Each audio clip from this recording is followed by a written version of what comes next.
Por trás de uma coisa tão comum como o tipo sanguíneo, existe um código genético incrível.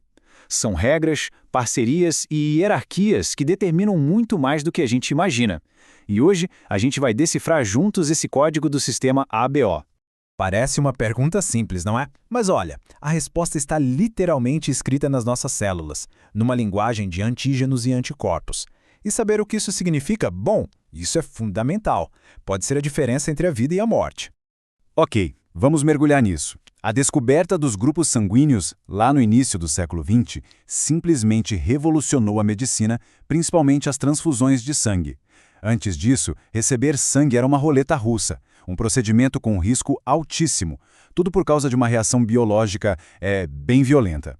E quando a gente fala em fatal, é para levar a sério. O nosso sistema imunológico é uma máquina de proteção. Se ele identifica um tipo de sangue que considera estranho, a reação é imediata, é pesada e causa um processo super perigoso chamado aglutinação.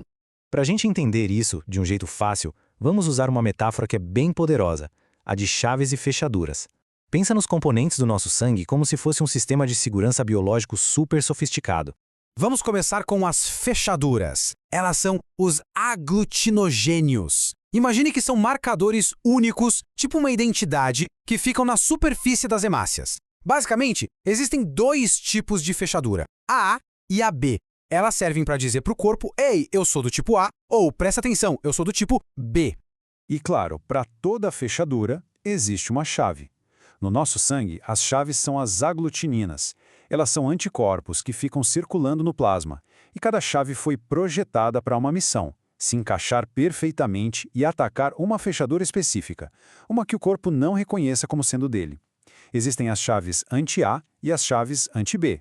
E agora que tudo faz sentido, dá uma olhada nessa tabela. Uma pessoa do tipo A tem as fechaduras A nas células e, para se proteger, carrega as chaves anti-B. O corpo dela está preparado para atacar o sangue B. O tipo B é o exato oposto. Agora, o tipo AB é curioso. Tem as duas fechaduras, A e B. Então, para não se atacar, ele simplesmente não produz chave nenhuma. E o tipo O? Bom, ele faz o inverso. Não tem nenhuma fechadura nas células, mas carrega as duas chaves no plasma, a anti-A e a anti-B.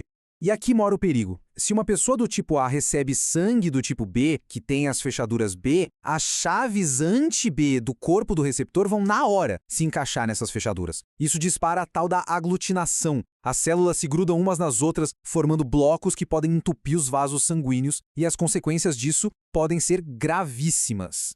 Tá, mas a pergunta que fica é, o que decide quais chaves e fechaduras cada pessoa vai ter? A resposta, como quase tudo no nosso corpo, está no DNA. Vamos dar uma olhada em como essa instrução genética é escrita. Esse é um exemplo clássico de alelos múltiplos. Para o sistema ABO, existem 3 versões, ou seja, 3 alelos diferentes de um mesmo gene circulando na população. O I elevado a A, que produz a fechadura A, o I elevado a B, que produz a B, e o alelo I minúsculo, que basicamente não produz fechadura nenhuma, e cada um de nós herda só 2 desses 3, um do pai e um da mãe. E é aqui que a genética mostra sua complexidade, com 2 regras funcionando ao mesmo tempo. Entre os alelos IA e IB, o que rola é a codominância. Eles são tipo sócios com o mesmo poder. Se os 2 estão juntos, os 2 se manifestam, os 2 aparecem. Mas, ao mesmo tempo, esses 2 chefes são completamente dominantes sobre o alelo I. O I é recessivo. Ele só consegue se expressar se a pessoa herdar 2 cópias dele. Então, vamos ver como isso se traduz nos tipos de sangue. Para uma pessoa ser do tipo A, ela pode ter o genótipo IA-IA ou IA-I. O mesmo vale para o tipo B. O tipo AB é o exemplo perfeito da codominância que a gente falou. A pessoa tem que ter obrigatoriamente um alelo IA e um IB. E o tipo O? Ele só acontece quando alguém herda os 2 alelos recessivos I e I. Ok, com esse conhecimento todo da genética e da imunologia, a gente pode finalmente entender a parte mais prática e crítica disso tudo. Quem pode doar sangue para quem? É tudo uma questão de compatibilidade de chaves e fechaduras. Analisando essa tabela, a lógica fica bem clara. O tipo A pode receber dele mesmo e do tipo O. O tipo B, dele mesmo e do O. O tipo O, coitado, como ele tem as 2 chaves de ataque, só pode receber sangue do tipo O. E o tipo AB? Ah, esse aí tem um status bem especial. O sangue tipo O é conhecido como o doador universal. E por quê? Simples. As hemácias dele não têm fechaduras, nem A nem B. Então, quando elas entram no corpo de outra pessoa, Elas passam meio que invisíveis, sabe? As chaves de ataque do receptor não têm onde se encaixar. E na outra ponta, temos o tipo AB, o famoso receptor universal. Como o corpo de uma pessoa AB já reconhece as fechaduras A e B como sendo próprias, ele não precisa produzir nenhuma chave de ataque no plasma. O resultado? Pode receber sangue de qualquer tipo sem risco de aglutinação. É uma grande vantagem. Mas olha, essa história de alelos múltiplos nem sempre funciona nessa base da parceria, da codominância, como a gente vê no sistema BO. A natureza tem outros jeitos de organizar as coisas.